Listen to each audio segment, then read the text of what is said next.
sabe conocimiento de Dios, clavasteis en una cruz por manos de impíos y le matasteis, a quien Dios resucitó, poniendo fin a la agonía de la muerte, pues no era posible que él quedara bajo el dominio de ella. Porque David dice de él, veía siempre al Señor en mi presencia, puesta está, dice, a mi diestra para que yo no sea conmovido. Por lo cual mi corazón se alegró y mi lengua se regocijó, y aún hasta mi carne descansará en esperanza. Pues tú no abandonarás mi alma en el Hades, ni permitirás que tu santo vea corrupción. Me has hecho conocer los caminos de la vida, me llenarás de gozo con tu presencia.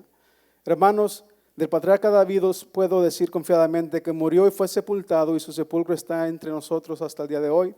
Pero siendo profeta y sabiendo que Dios le había jurado sentar a uno de sus descendientes en su trono, miró hacia el futuro y habló de la resurrección de Cristo, que no fue abandonado en el Hades, ni su carne sufrió corrupción. A este Jesús resucitó Dios, de lo cual todos nosotros somos testigos.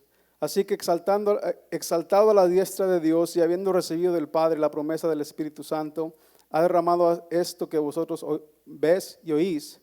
Porque David no ascendió a los cielos, pero él mismo dijo el Señor a mi Señor, siéntate a mi diestra hasta que ponga a tus enemigos bajo estrado de tus pies. Sepa pues con certeza toda la casa de Israel que a este Jesús a quien vosotros crucificasteis, Dios lo ha hecho Señor y Cristo. Oremos. Padre, te damos gracias en esta tarde, Señor. Te pido, Padre, que sobre todo, Señor, seas tú hablando en nuestros corazones, Padre. Que no sea, Señor, lo que yo digo, Señor, lo que estoy hablando, sino que sea tu palabra misma, Señor, el que venga y nos mueva, Señor, a nuestro espíritu, que mueva nuestros corazones, Padre. Pongo esto delante de ti, Padre, y sé que, Señor, que tú nos hablarás en esta noche, en esta tarde, Padre. Te doy gracias y pongo todo esto delante de ti en el nombre de Jesús, Señor. Amén. Bien, hermano, tome su asiento, por favor, en esta noche. Seguimos con el estudio de Hechos. Algunos le llaman Hechos de los Apóstoles, ¿verdad? Aunque realmente narra más bien nada más hechos de básicamente dos de ellos. Otros le llaman Hechos del Espíritu Santo. Pero hay muchas cosas aquí, y la semana pasada estuvimos viendo acerca de cómo es que Pedro se levanta. Había una confusión entre la gente. Unos decían que estaban borrachos, que estaban tomados. Pedro se levanta y dice, no, espérenme. Ellos no están borrachos, sino que es el Espíritu Santo que acaba de descender, y les explica a Pedro acerca de lo que había dicho Joel. Y hoy vamos a seguir con esto, hermanos. Pero entonces se llegó el día de Pentecostés. Estaban alrededor de 120 personas en un mismo lugar. Fueron llenos del Espíritu Santo y comenzaron a hablar en otras lenguas, en otros idiomas. De modo que personas diferentes ahí no entendían lo que estaba sucediendo. Algunos hasta se burlaban y decían que estaban borrachos. Algunos estaban asombrados y maravillados, hermanos. Decían, ¿no son estos galileos todos los que están hablando? Sin embargo, eso es lo que empieza a explicar Pedro. ¿Qué está pasando ahí? Y la semana pasada entrábamos acerca de lo que decía acerca del profeta Joel. Entonces, según la promesa, y seguimos con esa parte, hermano. De hecho, esta es la segunda parte de ese mensaje. Según la promesa de Joel, antes de este derramamiento del Espíritu Santo, el Señor estaría presente, hermanos, en medio de su pueblo. Aunque narra del 28 en adelante de Joel, pero quisiera que veamos Joel 2:27 para entender y entrar un poquito más aquí. Entonces dice, y sabréis que en medio de Israel estoy yo, y que yo soy el Señor vuestro Dios y no hay otro. Nunca jamás, dice, será avergonzado mi pueblo. 28, y sucederá después de esto. ¿Después de qué? Después que el Señor anduvo con ellos. Derramaré mi espíritu sobre toda carne. Entonces, la secuencia de los eventos, hermanos, que fue señalada por Joel aquí, la secuencia de los eventos fue señalada por Joel aquí. Entonces, si esto fue dicho por el profeta Joel, conforme a esta afirmación que Pedro está haciendo, hermanos, el judío debería preguntarse una pregunta: ¿cuándo estuvo el Señor entre nosotros? Este fue el punto aquí de Pedro. Les dice, Jesucristo es Dios mismo. Jesucristo es Dios, amén. Entonces eso le dice, pero Jesucristo es Dios mismo y anduvo en medio de su pueblo. Él anduvo en medio de Israel. El Mesías estuvo en medio del pueblo de Israel. Ahora, el resto de la profecía aquí, hermanos, de Joel, o aquí, Pedro interpreta la venida del Espíritu Santo en Pentecostés como un cumplimiento de esta promesa. ¿Pero cuál promesa? El derramamiento del Espíritu Santo. Pero la aplica tanto a los judíos como a los prosélitos. Y explicaba la semana pasada que un prosélito es aquel que se convertía a la creencia del judío, que seguía las leyes, entre otras cosas. Sin embargo, cuando leemos el contexto de lo que está hablando Joel, se entiende que se trata, hermanos, de la nación de Israel en los últimos tiempos, en relación con el día del Señor.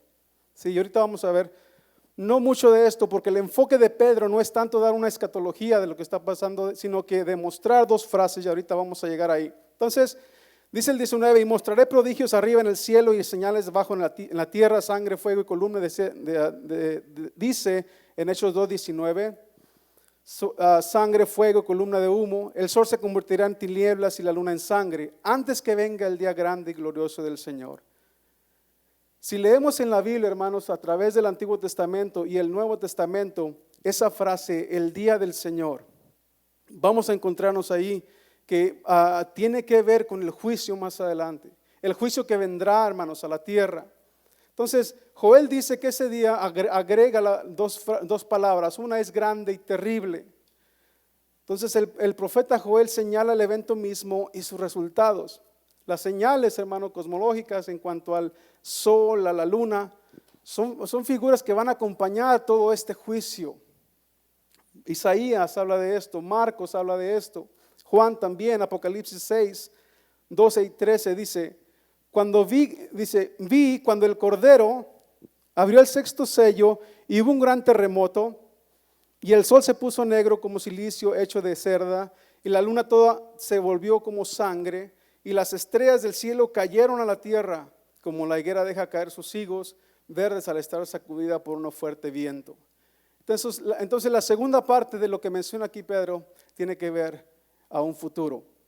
Entonces Pedro aquí es guiado, hermanos, por el Espíritu Santo a ver en la profecía como una aplicación a lo que está pasando. Él dijo, este mismo Espíritu del cual habló Joel ya está aquí, está entre nosotros. Y eso les pareció un poco difícil de entender, o más bien difícil de entender, hermano, a los que estaban ahí. ¿Por qué? Porque anteriormente estas personas sabían que el Espíritu Santo venía en diferentes etapas, o vino en diferentes etapas. Entonces, este anuncio les parecía increíble a los judíos, hermanos, porque ellos pensaban que el Espíritu de Dios era dado solamente a unos cuantos elegidos. Pero ahí había ¿cuántas personas? 120 personas disfrutando de esta bendición del derramamiento del Espíritu Santo, hermanos. De aquel mismo Espíritu que se le fue dado a Moisés, a David y a los profetas.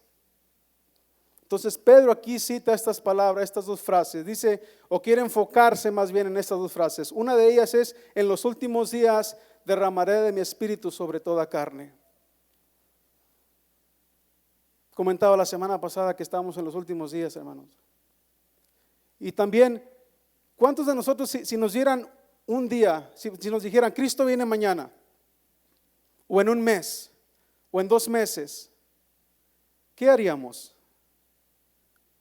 ¿Qué haríamos si el Señor, si supiésemos que por ejemplo el Señor viniera en septiembre? Es nomás una pregunta para meditar, hermanos. Hay personas, créanmelo, que tal vez me escuchen y están viviendo esta situación, les han dado 1 mes, 2 meses, 3, 4, 1 año de vida. Pero déjeme decirle una cosa, que el que tiene la última palabra no es el ser humano.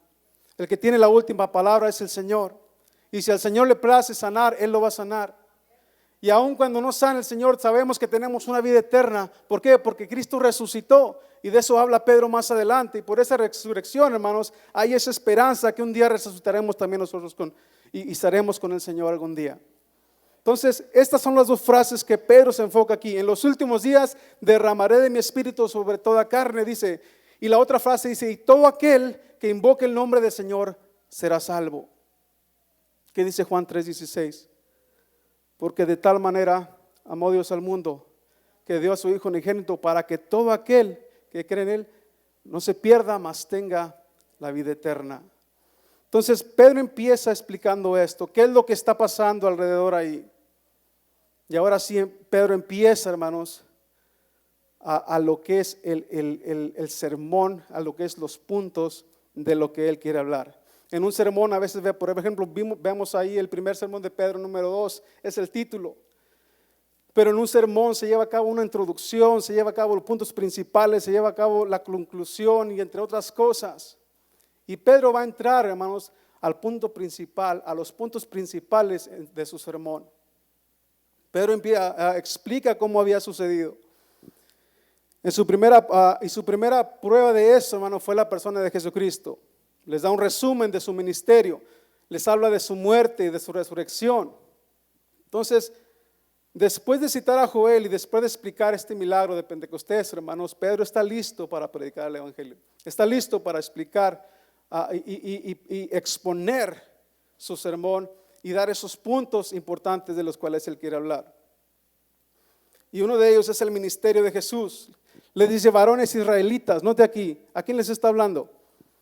A los israelitas. Anteriormente había dicho varones judíos y todos los que están alrededor de aquí. Dice, escuchen estas palabras. Jesús el Nazareno, varón confirmado por Dios entre vosotros con milagros, prodigios y señales, que Dios hizo en medio vuestro a través de él, dice, tal como vosotros mismos sabéis. Pero hay algo interesante aquí, que les dice Jesús el Nazareno. Ya hay varios pasajes bíblicos que citan este nombre. Pedro usa el nombre de Jesús, hermanos, y el lugar de su residencia. De hecho, Jesús era conocido por este nombre. Si vamos a Mateo 26:71, una de las veces donde Pedro niega a Jesús, una mujer le llama por este nombre a Jesús. Dice Mateo 26:71, cuando salió al portal, lo vio otra sierva y dijo a los que estaban ahí, este estaba con Jesús. ¿Qué dice? El Nazareno. También en el arresto de Jesús pasa esto. En Juan 18 del 4 al 5 dice, Jesús pues, sabiendo que todo lo que le iba a sobrevenir, salió y les dijo, ¿a quién buscáis? Ellos le respondieron y dijeron, a Jesús el Nazareno. Él dijo, yo soy. Y Judas y el que le entregaba estaba con ellos.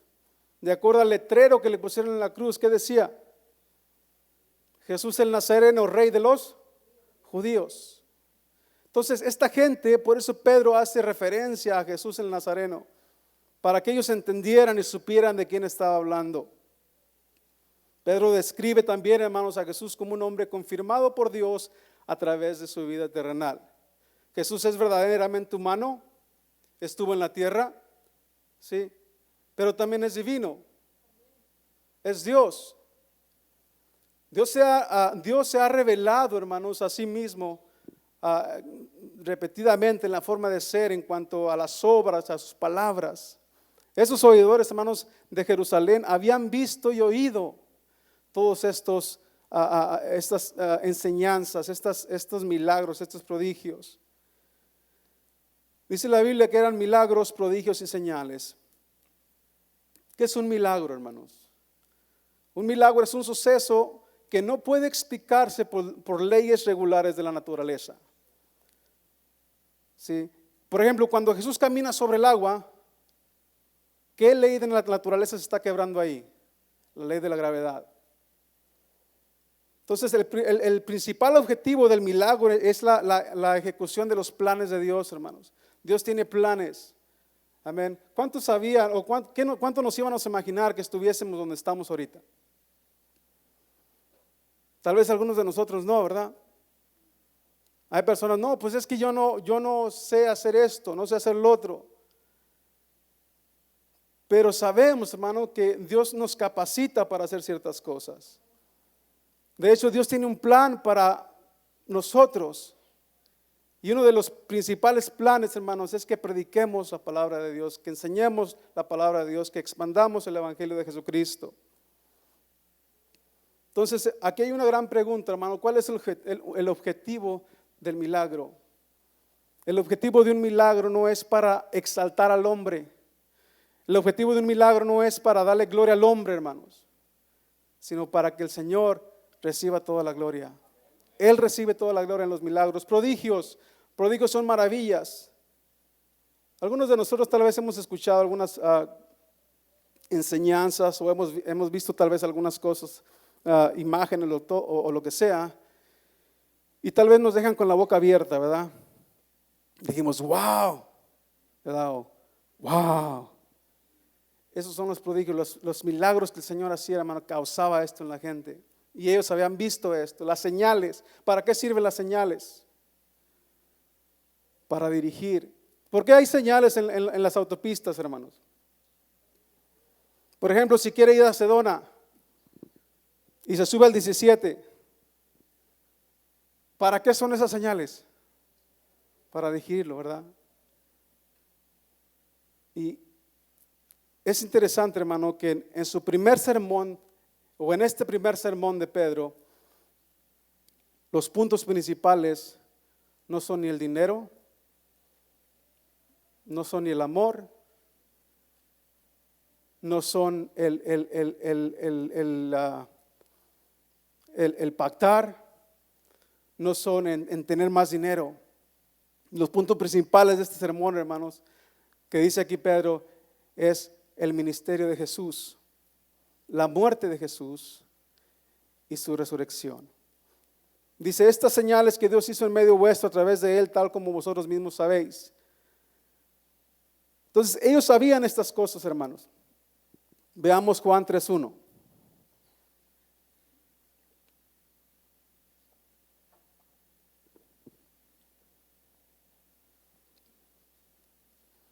Dice, había un hombre de los fariseos llamado Nicodemo, prominente entre los judíos. Este vino a Jesús de noche y le dijo, Rabí, sabemos, no traí la palabra, ¿es singular o plural? Es plural. Rabí, sabemos, no le dijo sé, le dice, sabemos que has venido de Dios como maestro, porque nadie puede hacer las señales que tú haces si Dios no está con él. Por eso Pedro les dice, como ustedes mismos saben, Él ha sido confirmado por Dios. Número 2, la muerte de Jesús, versículo 23. A este entregado por el plan predeterminado y el previo conocimiento de Dios. Clavaste en una cruz por manos de los impíos y lo mataste. Pedro dice que la muerte de Jesús, hermano, ocurrió de acuerdo a un plan que predeterminado y anticipado conocimiento de Dios. Esta expresión plan predeterminado sugiere un plan que ha sido determinado y que está claramente definido. ¿Quién fue el autor de este plan? El mismo Dios. Y agrega el término previo conocimiento. Sí, hasta este punto no llega todavía Pedro a la doctrina de la expiación, hermanos. Con esta palabra apunta a la omnisciencia de Dios. Sí, el Señor todo lo sabe, amén.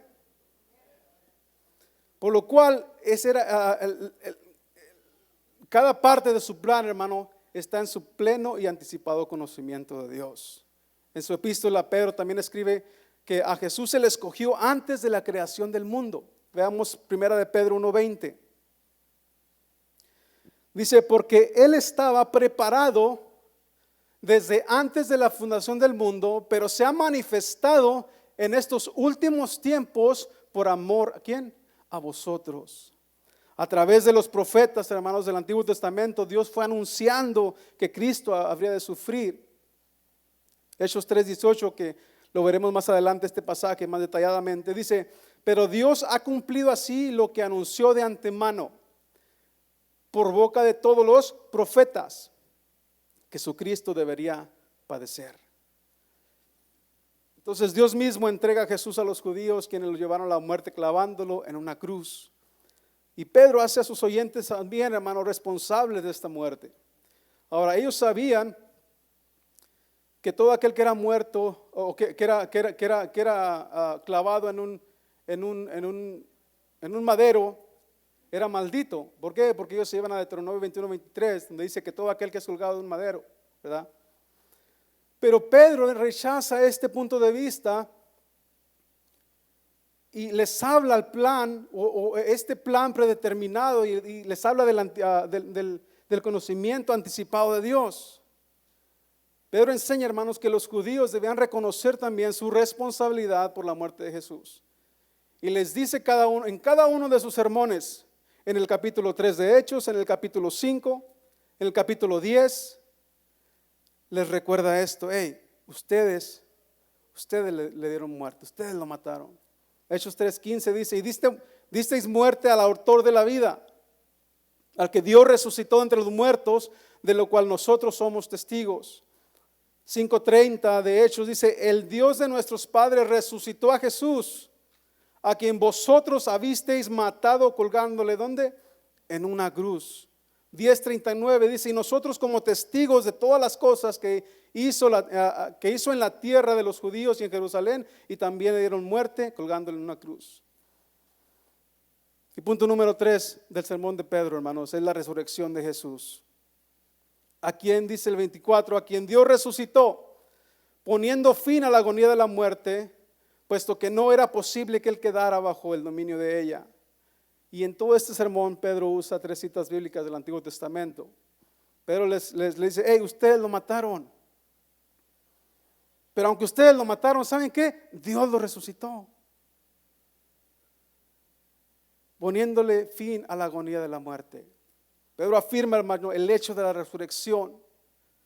Y ahí aún a nuestros días podemos ver tumbas de varios maestros que les han dado mucha fama a lo largo de los años.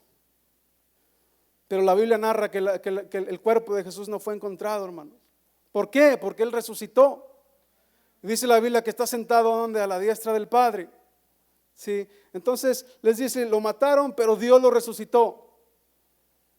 Entonces Pedro acaba de confirmar con Joel lo que está pasando alrededor de ahí, acerca del derramamiento del Espíritu Santo. Pero Pedro les dice: ¿saben qué? Aunque ustedes lo mataron, Dios lo resucitó.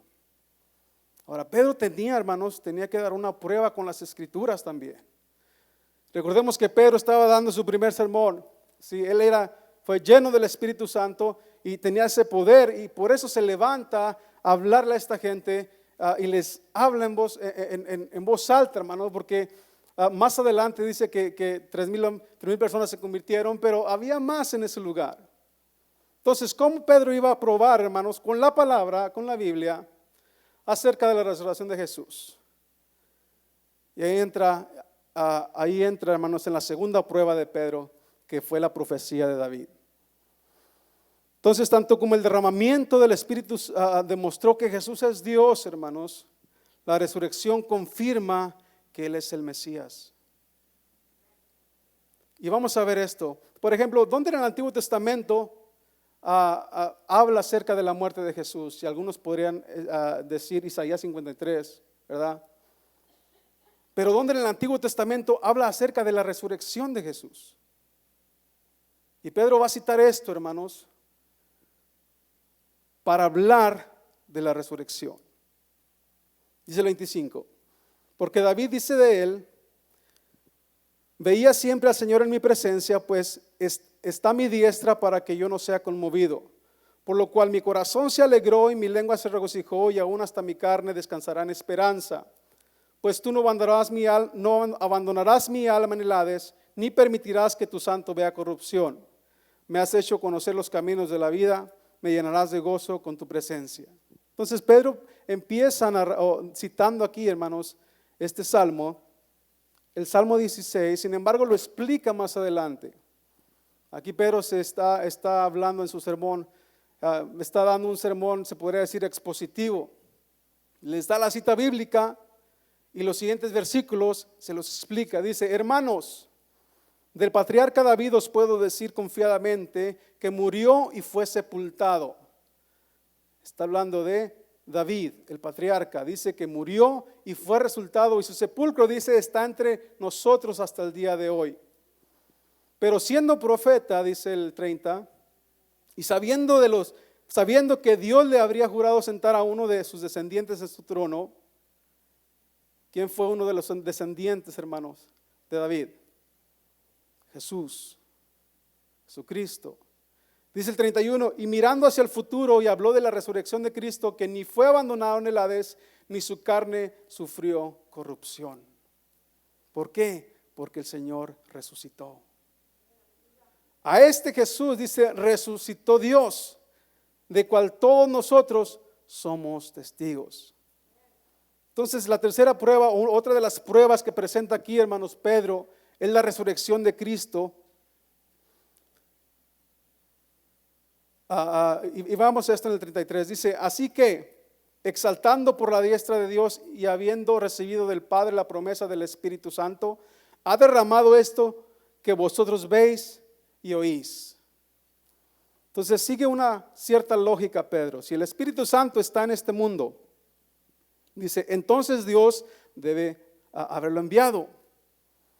Joel prometió que un día vendría el Espíritu Santo, el Espíritu, y el mismo Jesús, hermano, había prometido enviar el don del Espíritu, el Espíritu Santo, ¿a quién? A su pueblo. Pero si Jesús está muerto, en la lógica de Pedro, no puede enviar al Espíritu Santo. Por consiguiente, Jesús está vivo. Y Él fue el que envió al Espíritu Santo. ¿Por qué? Porque Él cumple su palabra. Para respaldar esta afirmación, hermano, Pedro cita otro salmo. Hay tres partes de la Biblia que cita Pedro aquí. Y cita el Salmo 110, versículo 1, para explicar esto. Dice, porque David, ¿qué dice ahí? No subió a los cielos, pero él mismo dice, dijo el Señor a mi Señor, siéntate a mi diestra, hasta que ponga a tus enemigos por estrado de tus pies. Este salmo, hermanos, es claramente mesiánico, y los mismos judíos así lo entendían, pero lo que ellos no entendían es que el mismo Mesías estuvo delante de ellos. Él estuvo con su pueblo, pero su pueblo no lo quiso. O más bien lo dice, pero ustedes lo mataron, pero Dios lo resucitó. Entonces, cuando Jesús, por ejemplo, propuso a los fariseos una pregunta sobre las primeras palabras, hermanos, del Salmo, prefirieron ellos no responder. ¿Y dónde está esto? Veamos en Mateo 22, del 41 al 42.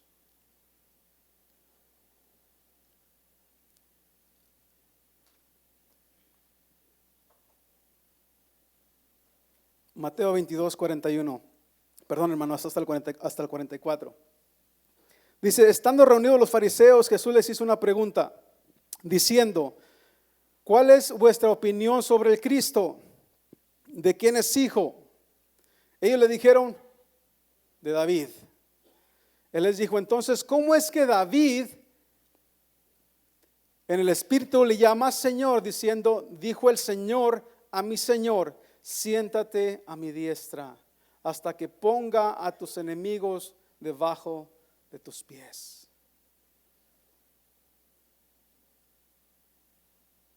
Pedro, hermanos, está comprobando con la Escritura, está predicando con la palabra de Dios el Evangelio de Jesucristo.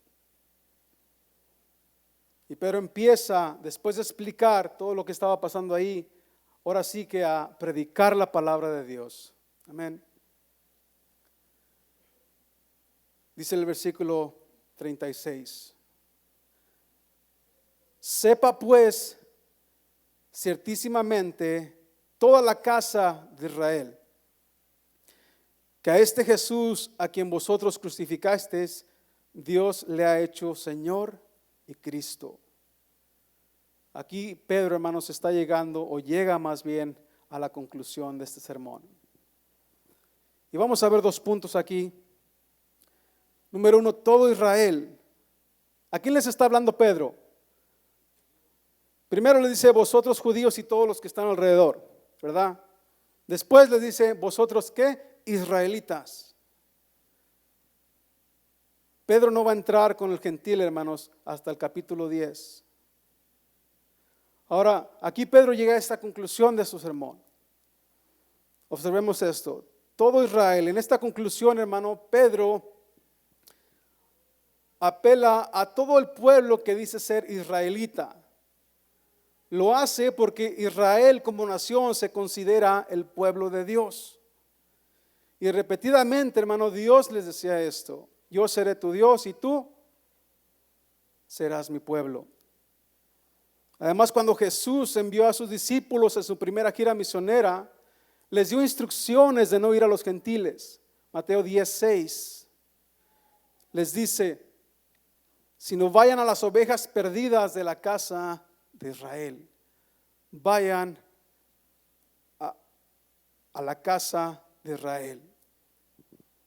Cristo dirige su evangelio primero a los judíos, luego, hermano, a los samaritanos en el capítulo 8 y finalmente a los gentiles en el capítulo 10. Otro punto aquí que dice Pedro es que Dios, ¿quién fue? Dice: sepa pues ciertísimamente toda la casa de Israel que a este Jesús, a quien vosotros crucificasteis, dice, Dios le ha hecho Señor y Cristo.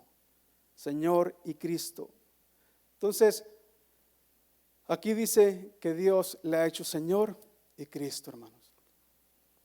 ¿Cuántos hemos recibido nosotros al Señor en nuestros corazones? Pero ¿cuántos de nosotros realmente le conocemos como nuestro Señor? Nosotros somos siervos, somos esclavos de Jesús, ¿sí o no? ¿Qué hace un esclavo, hermano? Hace lo que el amo le dice. Hace lo que su Señor le dice. ¿Sí? Entonces, si somos, hermanos, o si Cristo es nuestro Señor, ¿por qué no hacer lo que Él nos pide? A lo largo del sermón, hermano, Pedro habla de Dios como el principal actor de todo lo que se estaba llevando ahí, de todo este plan en cuanto a Jesús. Los títulos Señor y Cristo, hermanos, son usados después de la resurrección y ascensión de Jesús, cuando los apóstoles llegan a ser conscientes del significado de estos acontecimientos, hermanos. Y por último dice Señor y Cristo, y aquí está el punto de la conclusión de Pedro. Durante su ministerio terrenal, ¿sí?, el mismo Mesías estuvo con su pueblo, estuvo con ellos. Sin embargo, ya en este sermón en el cual Pedro está hablando, hermanos, Pedro llama a Jesús Señor y Cristo. Señor y Cristo. Por eso les dice, o encerraba estas dos palabras, estas dos frases anteriormente, que en los últimos tiempos derramaré mi espíritu sobre toda carne, y todo aquel que invoque el nombre del Señor será ¿qué? Salvo. Las palabras de Pedro, hermano, establecen claramente que Dios, no la iglesia, que fue Dios el que hizo a Jesús Señor y Cristo, que estuvo en los planes de Dios, hermanos, enviar a un Redentor. ¿Por qué? Porque por un hombre entró el pecado al mundo, amén. Y todos teníamos una paga. ¿Cuál paga? La muerte, porque la paga del pecado es, amén. Pero tuvo que venir Jesucristo, dar su vida por nosotros. ¿Para qué? Para que por medio de Jesús podamos tener una vida eterna. Y no solamente eso, sino que todos nuestros pecados, hermanos, han sido perdonados. En esto es como lo que está diciendo Pedro aquí. Ustedes le mataron, pero Dios lo resucitó. Y no solamente eso, sino que está sentado a la diestra de Dios Padre. Ahora, Pedro, hermano, fue un líder, un estable durante todo su ministerio. Durante todo ese periodo que estuvo con Jesús, ya lo vimos la semana pasada. Pero Cristo, ¿qué hizo? Lo fue moldeando, lo fue restaurando. Y fue Pedro, tuvo Pedro más bien el privilegio, hermanos, de dar ese primer sermón. Pero no fue por Pedro, sino fue el poder del Espíritu Santo en él, el que le dio ese poder para predicar, para enseñar, para demostrar con la palabra de Dios de que Jesucristo es el Mesías, de que Jesucristo resucitó. Vemos un Pedro viejo y un Pedro nuevo, con el poder del Espíritu Santo. Un Pedro humilde, hermanos, ¿verdad? Recuerdan que anteriormente que a Pedro le cortaba orejas y todo el asunto. Pero vemos a un Pedro humilde, le dice varones judíos, varones israelitas. Su confianza, hermanos, no vino de Pedro, ni del querer hacer o decir lo que Pedro era o fuese, sino que él con la misma palabra de Dios explica lo que está pasando. Con la misma palabra de Dios les muestra acerca de la muerte de Jesús, y con la misma palabra, con la misma escritura les muestra, hermanos, acerca de la resurrección. Su confianza vino del Espíritu Santo, el que hizo de él, hermanos, un predicador enérgico y dinámico. Y esto es algo tremendo en nuestros tiempos. ¿Por qué? Porque hoy en día nos apegamos a ciertas cosas de la vida. Tal vez o confiamos en lo que somos. Confiamos tal vez en lo que sabemos. Confiamos tal vez en lo que pudiésemos ser y no lo que Dios quiere que seamos para Él. La semana que viene, hermano, estaremos estudiando acerca de los efectos de lo que hace este sermón, de lo que hace hablar de Jesús, predicar de Jesús, hablar a la gente, predicar a la gente de Jesús. ¿Quién es Jesús? ¿Qué fue lo que hizo Jesús? Y mostrarles, hablarles a las personas, hermanos, de la muerte de Jesús, pero también de la resurrección, de esa esperanza que tenemos cada uno de nosotros. Que si viene el Señor nos vamos, hermano. Y si no viene el Señor, de todos modos nos vamos. ¿Por qué? Porque sabemos que tenemos esa esperanza de la resurrección.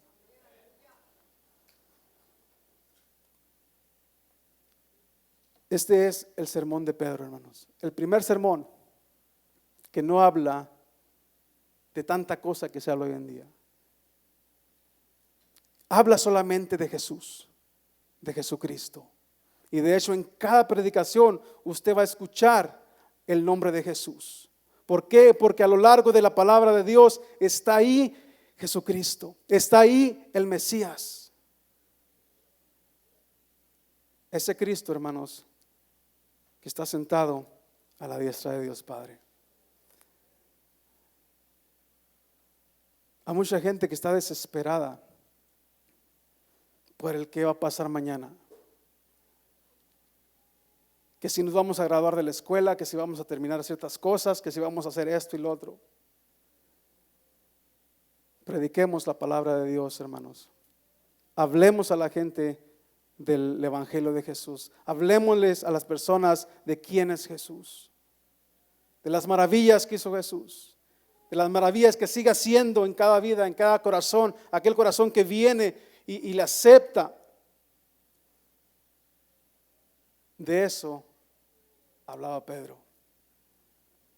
Y hay una consecuencia, y la consecuencia de este sermón la veremos, hermano, el viernes que viene. Póngase de pie en esta noche y así oramos. Padre, te damos gracias, Señor. Gracias, Padre, porque tú eres grande y maravilloso, Señor. Gracias, Señor, porque podemos reconocer, Señor, que estaremos contigo en aquel día, Señor. Te damos gracias, Padre, por todas las maravillas, todo lo que has hecho en nosotros, Señor.